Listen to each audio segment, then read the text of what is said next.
we will have an activity called Draw It Out. So the objective for this game is to guess the word or phrase being drawn by your teammates without any talking.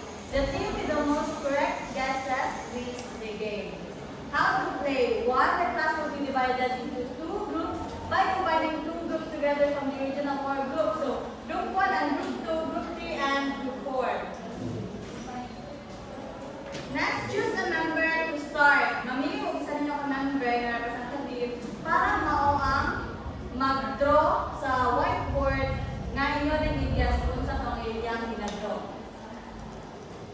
Start the timer. So natin timer, 60 seconds lang. The representative draws clues related to the word on a whiteboard but no letters, numbers, or verbal clues are allowed. Teammates guess the word based on the drawing. If they guess correctly within the time limit, the team earns 1 point. Alternate turns between teams. Rotate the drawer each round so everyone gets a turn. So sa round 1, group 1 and 2. Sa akin sa tingnan na dili kay ka ng group 1 sila tanong sa lukay para and then sa isa ka round mag-allow ko o isa ka pass. Isa na ka pass kay kasi mahulog ang mga sayo na mo words so unfair ko sa other ng group. So again, ako na ako group 1 una sa group 1, group 2 and then sa second round group 1 again and group 2 ingana lang siya. Pero isa na ka pass per round. Okay, isa na ka pass. So no, everyone must follow these rules. No speaking, mouthing words, or making sounds. No using letters, numbers, or writing words on the whiteboard. No gestures or pointing, only drawing is allowed. If the word isn't guessed in time, no point is awarded. If the word is... Okay, so in the game, there are 5 rounds per group. So, and each round has the time limit of 60 seconds. After all the rounds are complete, the team with the most correct guesses wins to draw it out. The losing team will lose 1 life. So, ang sa kuan kay again ako na ko ha, ang kulit-kulit per round kay para di unfairness. Sa kada round, example guard, kamo na representative, then nagpulot sa word, tapos nagpass siya, muna to, di na siya makapass again sa isang round. Sa next sabihan magamit 1 pass per round only. So, kita man ninyo representative group 1 na mag-draw. Sa whiteboard mag-draw.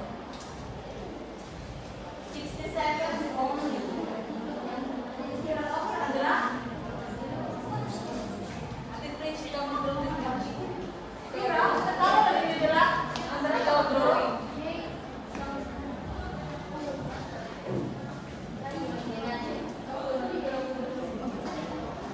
So, nakaibulo sa words. Dahil sa isang round, kesa na ka mag-pass. Kung isulat ka, kung mag-isip ka, o then, sa 60 seconds, mag-draw ka, gusto mo sila mag-use ka para matagdaan nila ang word. Yes. Okay. 1 pass siya ha. 1 pass. Then, isang po, yan na. Group 1, ang group 1 at group 2 combine, group 3 and group 4. So, ang group 1, ang 1 at 2, group 2, ang 3 at 4. Okay, 60 seconds ha. Mag-inom na ako eh. Hindi, mag-inom. Dili. Isa ka. Okay na? Wala mga tao ka. Mag-timer start na nga. Timer start now. Ay, nara ang 1. Possible answers lang. Possible number. Ay, number answer. Criteria? Assessment? Okay, so okay, next one. Next is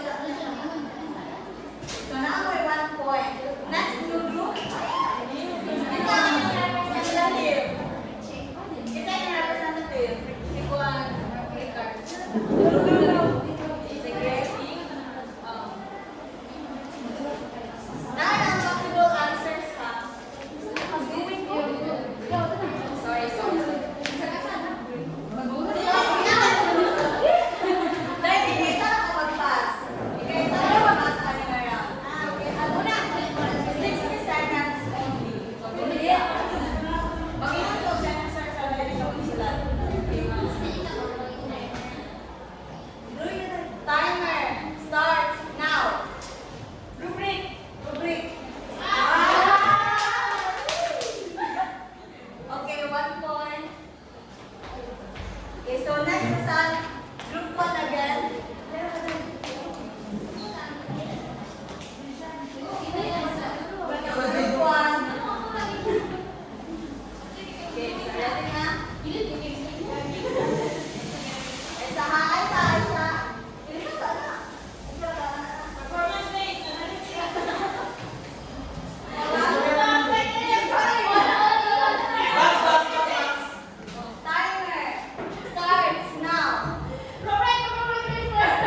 Okay, so again, group 2. Guys! Sabi nga po.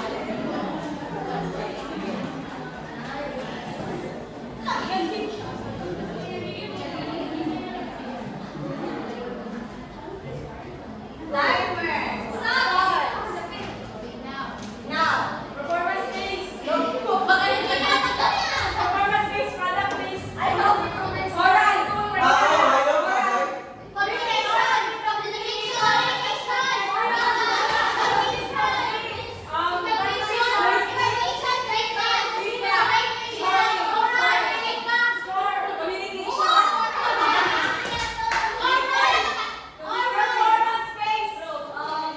Okay, so I will now grant that point kay Nagmam.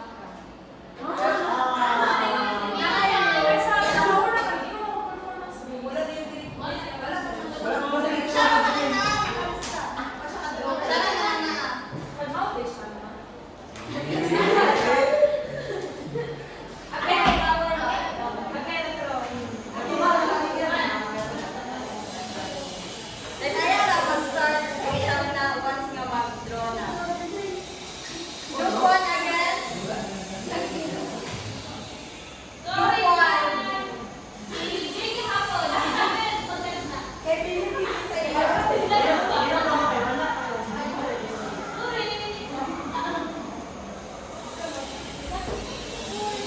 Okay, kuha na din ang no speaking or mouthing words. No using letters, numbers, or writing in the air. No pointing at objects. Only gestures. Now yan. Only gestures. Okay na siya. Okay na? Ha? Sige. Pero no words na siya. No speaking din siya. No speaking din siya. Parang hindi pa din yan. No speaking or mouthing words. Ano wala akong hindi din? Mura ang setup. Okay, okay na? Ay, Taisa. Timer. Ayan na mo, ano siya? Ayan na mo, pag-watch na nakadraw na siya. Timer starts now. FIBA. Communication. Consistency.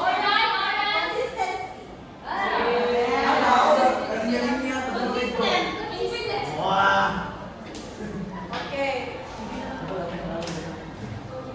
Group 2. Kaya kayo babawi na.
So,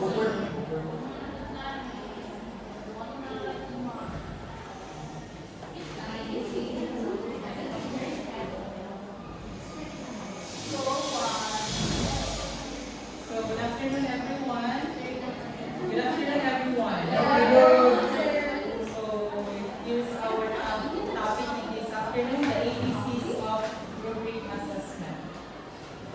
What is rubric? So, accordingly, a tool comprising a set of criteria with possible levels of performance quality on the criteria developed to assess any kind of student work from written to oral to visual. So, rubric is very important when we assess students in terms of their performance or sa ilang mga output. So, the purpose of rubric,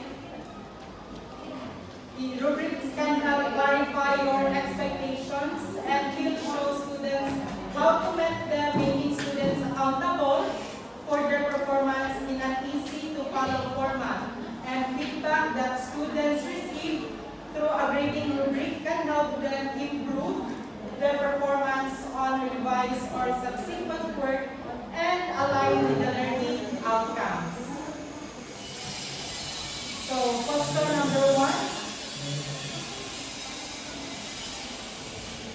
So, same ang balakot niya ko no kung piling maka-answer ang group nga ako ang makakuha is automatic makawatch siya on live. Kung maka-answer, madungagan ang live. So, group number 1. The question is, what is the primary purpose of our rubric? A. To evaluate student attendance. B. Clarify expectations for assessment. C. To create group projects. D. To increase students' workload. B. Let's check your answer. B. So, you have congratulations. So, the advantages of rubrics. Number 1 is communication tool. Rubrics serve as a shared language between instructors and students, clearly conveying performance standards and expectation. Number 2, no surprises assessment. Students understand how they will be evaluated ahead of time, reducing confusion and anxiety during grading. So, advantage kung mag-atag na daan o rubrics, especially sa itong students, to avoid confusion and anxiety. Kaya sometimes kung mag-atag na output sa bata, tapos maulay ang rubrics kay magkasuwang-suwang nila yun kay alam mo man yung masihan. So, dapat kita na teachers, inuwan na to atong instruction o pag-give sa rubrics. And number 3, clear expectations. Rubrics define what success looks like by breaking down tasks into components and performance levels.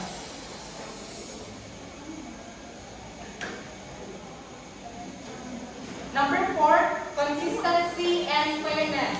They promote uniform grading by providing structure and repeatable criteria for all students regardless of who grades. So, kailangan po yung consistent and fair ang atong paghatag sa rubrics in terms kung natay ipabuhat sa mga bata ng mga output para uniform po ng atong pag-grade sa ilaha. Pangutana, nasabtan na ba? So, number 5, equitable options. Rubrics can support diverse learners by making requirements transparent and providing multiple ways to meet objectives. And number 6, objective criteria. Using specific descriptive indicators reduces subjective judgment and bias in grading.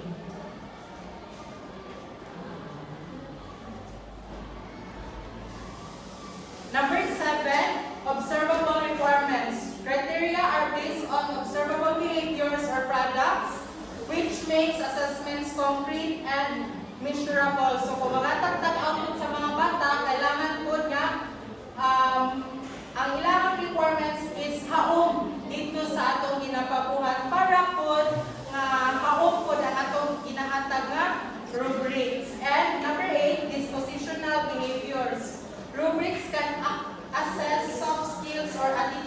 example, given, teamwork, responsibility alongside the academic performance. And number 9, distinct strengths and weaknesses. Kung maghatag na o group breaks, as kita nga mga teachers, ma-distinguish na to ang strength and weaknesses sa output sa mga bata.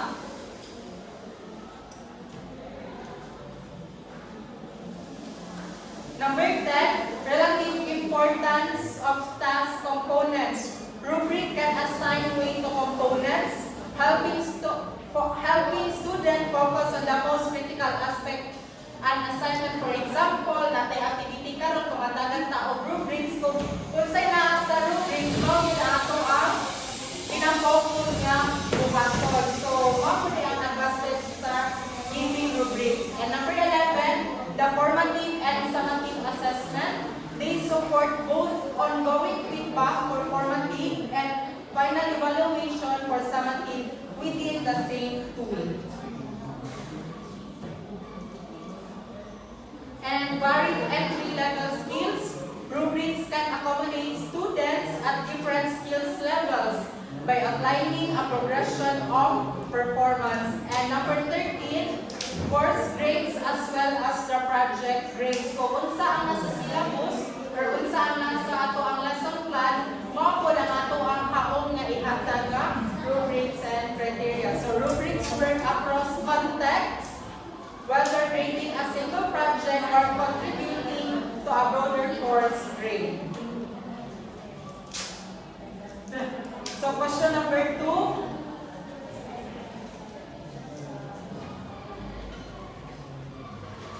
Group number 3. So the question is, which of the following is benefit of using rubrics? A. Consistent grading. B. Increased grading time. C. Improve students' learning. D. Reduce feedback quality. C. Let's check your answer.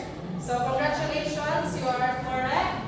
C. Improve students' learning. So kung money sa benefits sa rubric. So additional life sa group 3.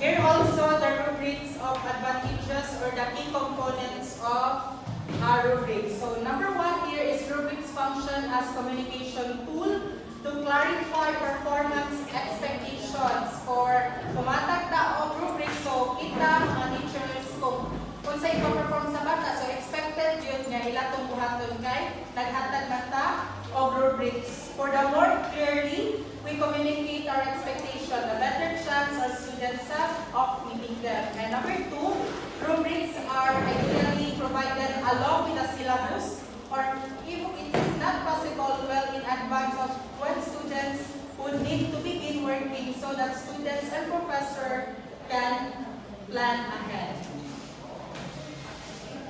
Number 3, rubrics can help ensure everyone knows the requirements so that expectations are consistent, fair, and equitable. And thus, equitable does not mean inflexible. And rubrics provide opportunities to make what can be inherently subjective more objective by focusing on specific requirements for the work to be accomplished. And rubrics show students how they perform on specific components of the assessment task and what components need to be improved and how to do in order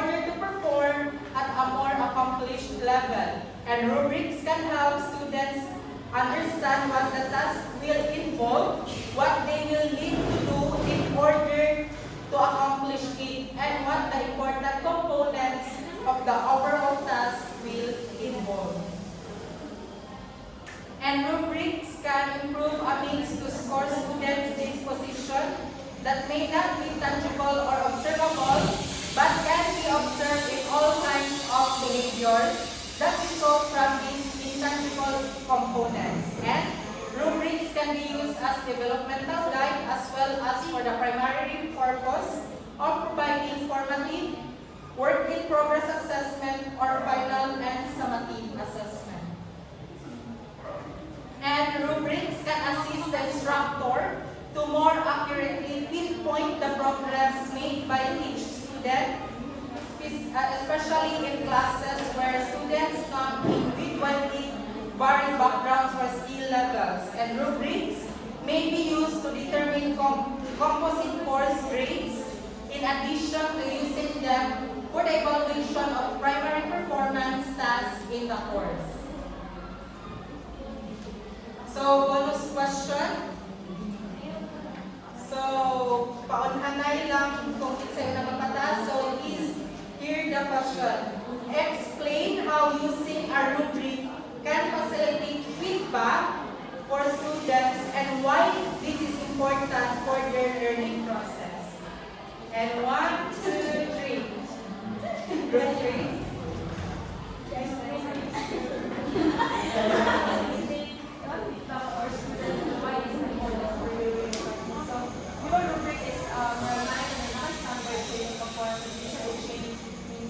All of the students is same ang pag-evaluate sa lahat. So that it's important for the learning process also for them to know also go with the making the or this assessment for example, dapat feedback. So if there is no feedback, same sila mag-share sila. Para ilang learning process. Thank you, Ms. Ira. So, any question regarding the advantages of rubric and the purpose of rubrics? Any question? None? So, let's proceed for the next topic.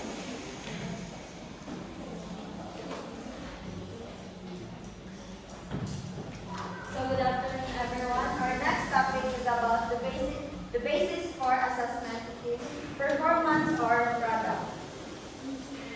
So there are two types of tasks assessed using a rubric. The first one is the performance-based task. It is involve actions or processes demonstrated in real life, in real time. Example is mga clinical skills, theatrical directions, mga role plays, mga video presentations, and so on.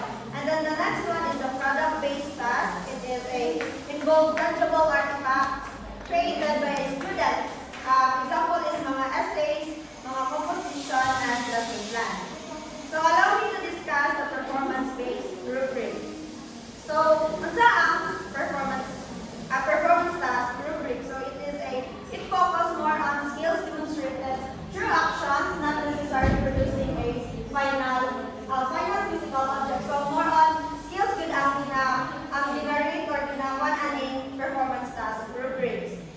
And then these rubrics may be formative, used during the learning process or summative,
include peripheral elements as per not central to the core task should not be included in the rubric. So dili na mo kay nakita ang mga unnecessary bitaw mga criteria, like say for example, magpa-dance dance mo performance class sa mga students, then mabutang din ka dito about sa mga ising rubric, diba, then unnecessary na siya, hindi siya appeal sa rubric na ginatag sa inyong students.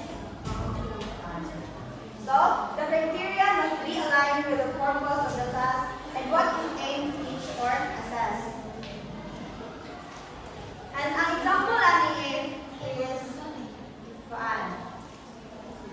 the performance task is directly placing, so kung yung performance task is mag-direct ka sa isa ka place, so ang essential criteria na dapat maasunod sa imong rubric is directing actors effectively, blocking the stage movement, characteristic development, work, communication with class. So mo na dapat imong nasa imong rubric kung magkuhan ka kung imong i-rate directing as in imong ipa-kuhan sa imong student, ipahimo. And but non-essential criteria like poster design, costume details, or sound effects would not be included in this rubric. They are related to theater but not essential to the direct task. So kani ang mga rubric is kuan siya sa play na dili siya imo dapat ibutang nga rubric, dili siya necessary sa pag-direct lang sa isa ka play. Gets ra ba nila ang essential? Okay, for question number 4. Number 3.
Performance task. So an attainable task in rubric should be excluded to prevent students' frustration and anxiety. So kanang bitaw, for example, imo ang students kay grade 7 pa, and then ang imong ihatag sa ilahang performance task is pang one bitaw nga level pang college na. Di ba more on mas frustrate gid ang imong students, dili level nila ang imong ihatag nga kuan performance task. And then teaching students beyond their current abilities is valid but not for assessing purposes. So, is it okay ra na expand din ang ilahang mga abilities but dili lang mo siya bitaw magudapos sa inyong mga mobira na siya na. Using evaluation tools for skills not yet responsible expected to lead to counterproductive results.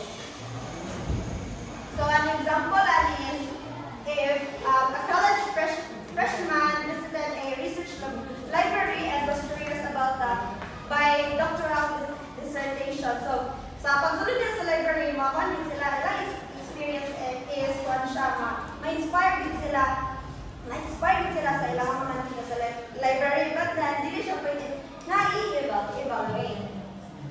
So, the assessing the freshman on dissertation structures at that point would have been inappropriate.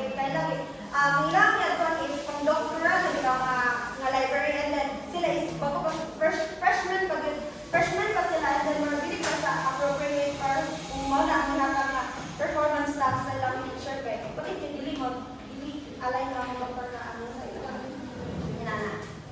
And then 16 years later, a doctoral research professor appropriate assess dissertation analysis for skills for a doctor's student. So, in short is ang attainability is kung siya ka ng kung unsa bitaw ang level sa imong student, mo ang pinamihatag sa mo ang ihatag na performance task. Dili lang po siya ka ng kuan ka ng di ala taman, badan pwede ka mo exert kamay, badan dili lang po ka kanang balati lang bitaw nga paghatag sa ilang ka ng dili na alang sa ilang level, sa ilang grades, or kanang mas makuan sila ma-frustrate sila ang ayaw. Nasabtan na ba attainability?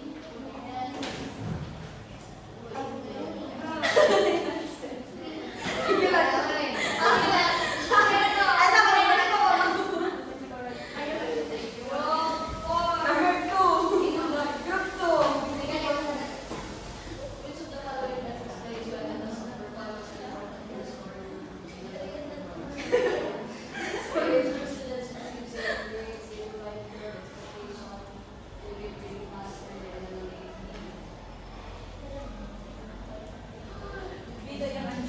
Letter B, sure.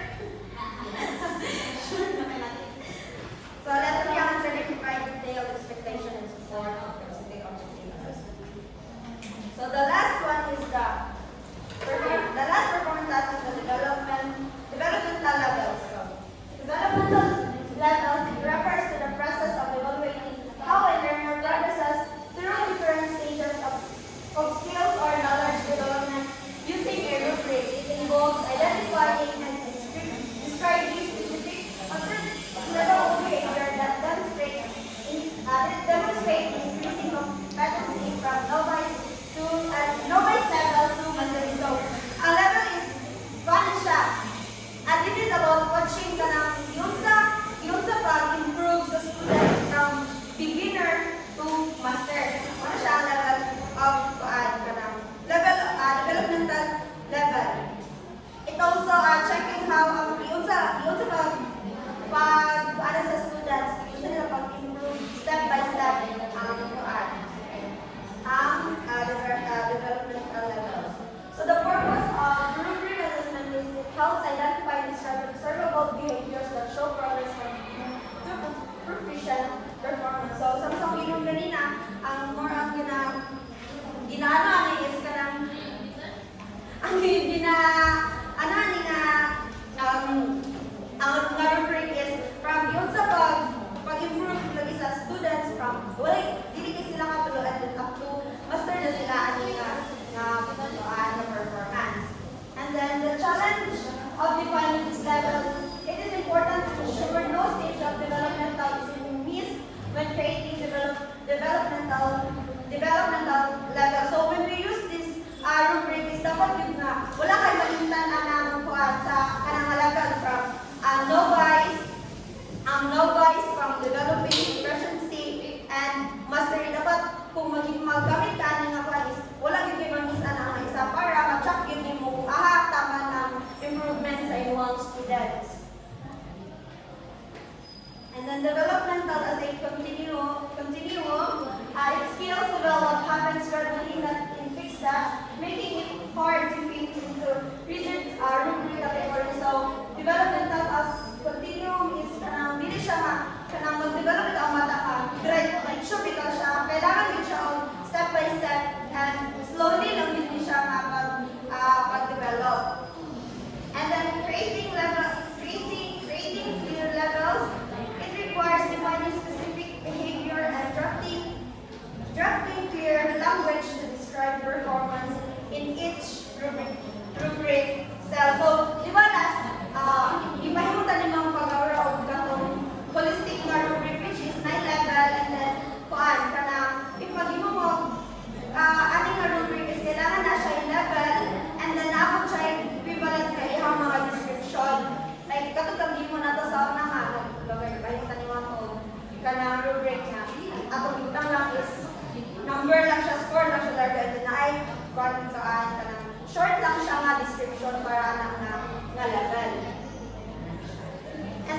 this rubric is, it should be pilot testing. Rubric should be tested with real examples to ensure that they are comprehensive and functional. So, kani if ang teacher mag-use ani nga rubric, kailangan din siya i-pilot testing para para bitaw kanang fair ang result, and also if dili siya align sa anang performance is ma-improve pagitaw sa teacher before niya gamiton sa actual gid niya nga klase. And then it's need for revision if any observed performance doesn't fit with an existing rubric description. The rubric must be revised to cover all relevant failures. So sama sa pinagili na need siya i-pilot testing para if na i-revise, ma-revise sa teacher before niya gamiton para sa iyang klase or iyang students. And for question number 6.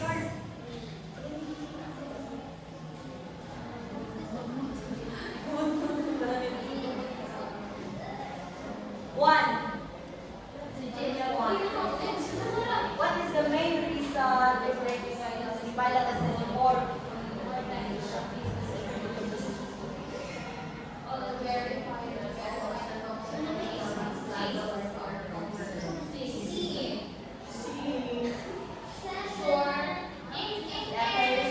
Verify that all observable performance levels are covered. And then for the bonus question, why is it important to view students' development as a continuing medicine performance task rubric? So, lumana mo pala as pagkabot. Okay, 1, 2, 3, go! Sige, sir.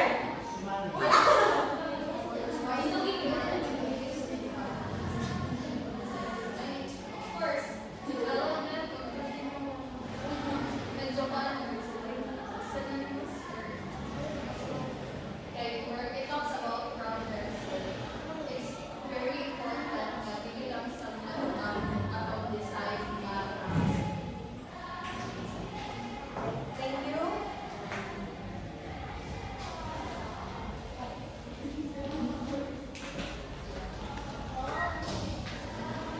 Let us proceed to the concrete artifact or product rubrics. So what exactly is concrete artifacts or product rubrics? So, ang product, of course, kung saan naging yung final outcome, kung saan na ang nakuha. Product-related rubrics assess student work focused on creating specific tangible artifacts. These artifacts can be evaluated during their development or after completion. Pareha sa ato ang module.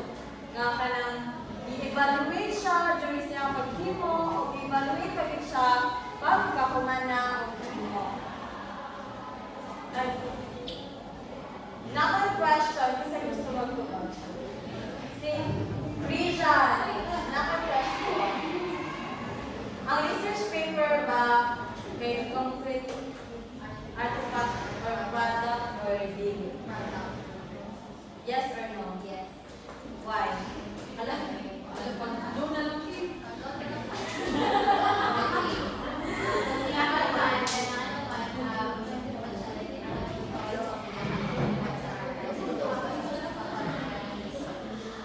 Yes. Although skills are required to create the product, the final outcome is nothing either two or three-dimensional. So, ang atong research paper, ang atong module, considered siya as product.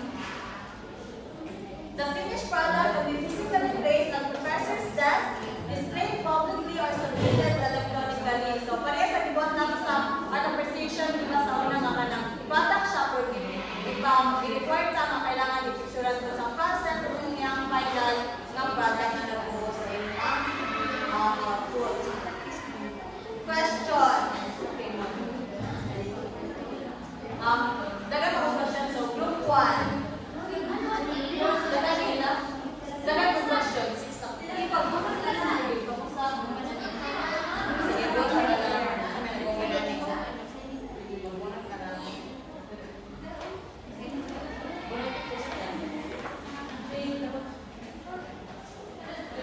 Group 4. Answer the question.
lang sa inyong rubric. Peripheral or non-essential elements should be excluded to keep the rubric focused and clear. Diba we are all familiar sa peripheral view? Nga, pag magtanaw ko dira, ang peripheral view is nara diri. Pero dili na ako disregard na ako siya mag-focus sa kung sa ang nasa o ang main view. So dili na ako mag-add kung nara sa mga sides lang. Example, graduate students proposing research topics must present them in PQP format. So sa kaya ang PQP format? The problem, question, and purpose. So sa research paper, naman gitay problem, and concise paragraph outlining the research problem. Question, the variety research question, we can provide the question ng mga answers sa research. And then, ang purpose sa imong research.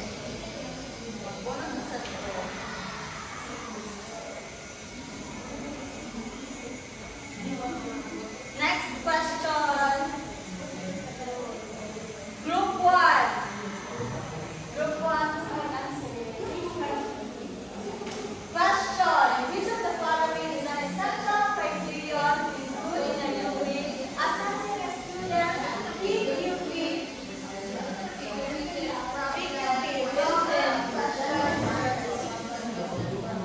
Research proposal statement. So, na-discuss din ako siya ganina. Kung saan man ang problem, question, purpose. A. A detailed background section providing extensive context. B. Clear and concise statement of the research problem. C. Definitions of all technical terms used in the field. D. A full literature review supporting the research question. B. B. Final answer? Let's check if your answer is correct. Yes. Next, artifact or product production for its attainability. Students begin by identifying PQP statements in professional and reference journal articles during early graduate courses. So, pag ang attains, ang kung saan ma-attain sa imong rubric no, maka students, they are able to identify the PQP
ma-assess kung sakto ba. Developmental levels describe the quality of products from unsatisfactory to exemplary. So, ang rubric man diba kailangan pinasya from satisfactory, unsatisfied, mga so, na-siya levels. Expected quality varies by student level. For example, a research paper might differ for freshman versus doctoral students, even if criteria are the same. So, like my student, categorize din na siya according sa level sa mga estudyante. Pareha sa high school, mas ilang topic is mas hindi tayo broad compared sa mga nag-doctorate na. Rubrics must reflect the developmentally appropriate outcomes tailored to the academic stage of the student or group. So, dapat appropriate sa ilang level, din kay pang-doctorate na ang sa students na nasa sa high school. Another question. Katuro pa nino? Tama yun. Group 2. Say group 2. Group 2.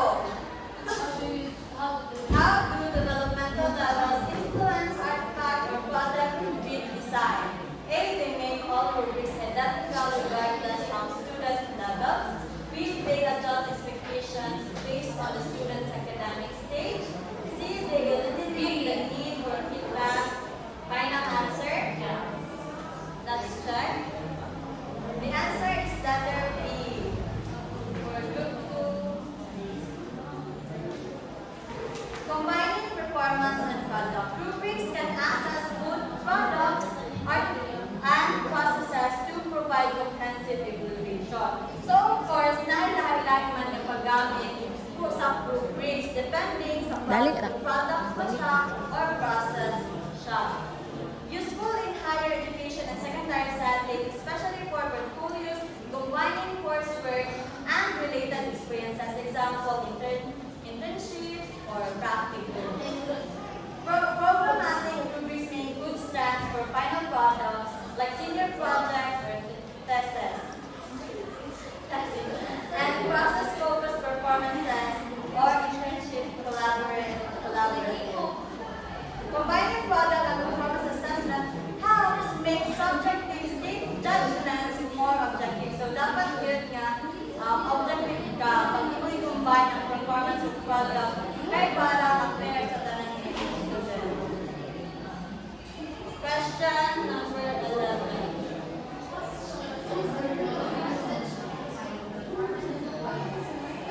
Group 2. Tina. Group 2 again. What is the advantage of combining performance and product assessment in rubrics? Final answer?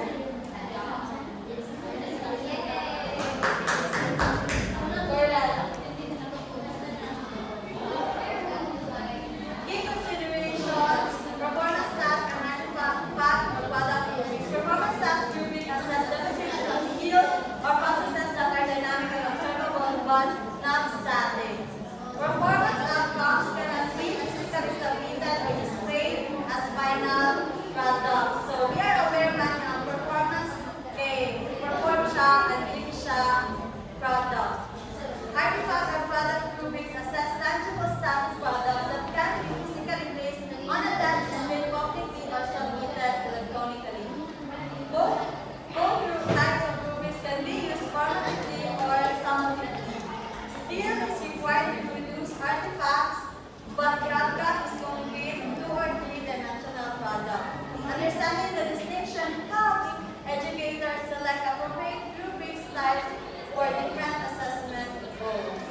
Again,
evaluate